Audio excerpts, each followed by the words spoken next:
Now I'm going to put a 1/4 inch bolt through the vertical part of the base.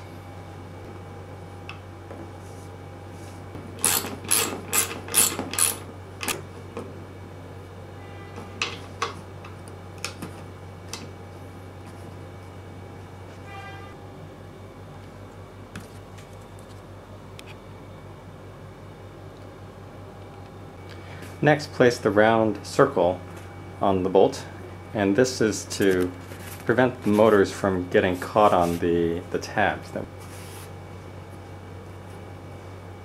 Now the next part is to attach the arm assembly. Next we put in the nut.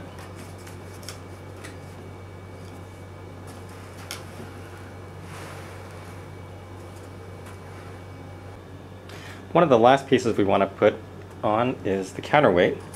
It's this rectangular piece of cardboard, and it adds weight to the main arm.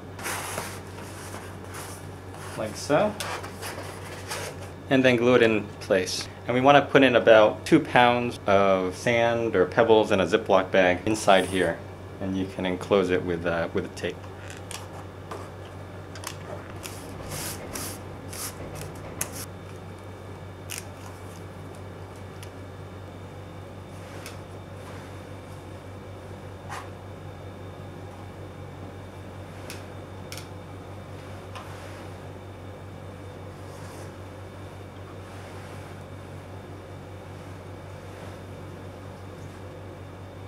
Next we want to add these long drive pins to the 2 motors, and we're going to be using M4 set screws with an Allen key.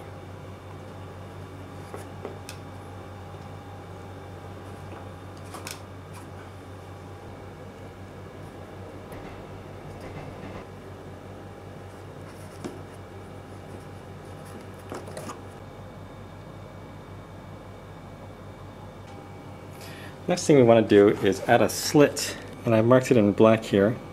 This is on the inside part of the semicircle, and then we want to put another slit on the opposite side on the outside. So now I'm looking at the inside slit, and I've the longer string. I put a large knot there and slipped it in, and then we're going to feed this string on the inside and loop it around 7 times.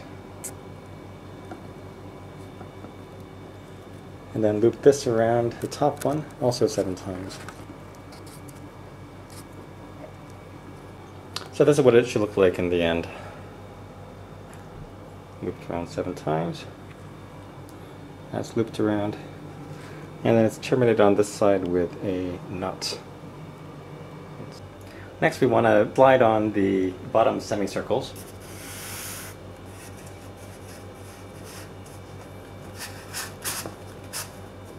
And next we want to mount the third NEMA 17 stepper motor, the one with the small extension. Glue it onto the base. First we put on this attachment. And this is the one with the 5mm hole at the end, not the 3mm hole, like that. Put the set screw in, and then we want to fix the motor so that it's about 1 or 2 millimeters away from the edge of these pieces here. So I'm going to glue it with the glue gun just on the bottom of the motor.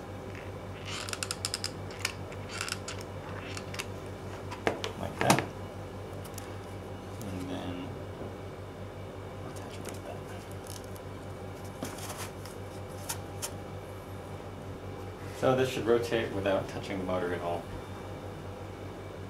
That's good.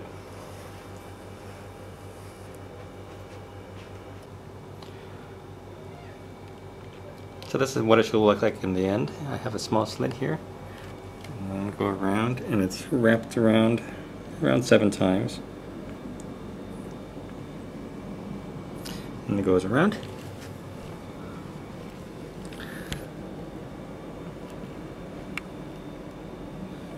And it terminates here. And here I have another nut at the end, like that.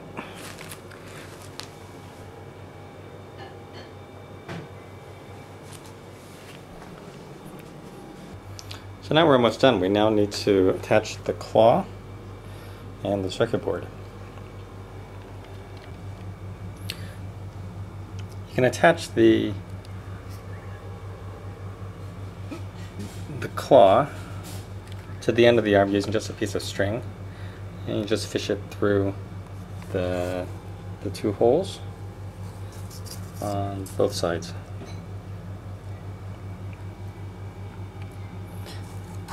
And then with the wire, you connect that to the circuit board. You can either put it on the side, or you can fish it through the arm itself to make it look a little bit neater.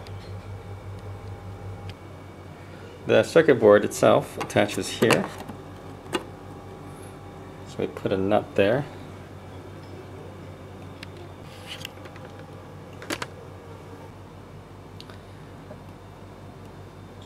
This is a picture with 3 of the motors attached. This connector 3 goes to the Z-axis motor. Connector 1 goes to the main arm, so that gets fed through this hole and then to this motor right here on that side. And then motor 2 goes to connector 2 up here. And motor 4 will either go to the claw or the camera attachment. So this cardboard robot is pretty much done. See, we've connected the crane, the claw, to connector 4. And we just need to connect the USB and the power and fire it up. Now make sure that you have some weight in this counterweight, or else you'll have a hard time lifting up the arm. So this counterweight is very important.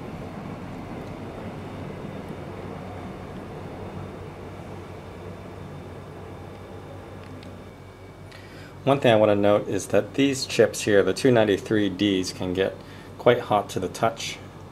That's quite normal. And the stepper motors themselves can get hot as well, especially when left in the hold position for an extended period of time.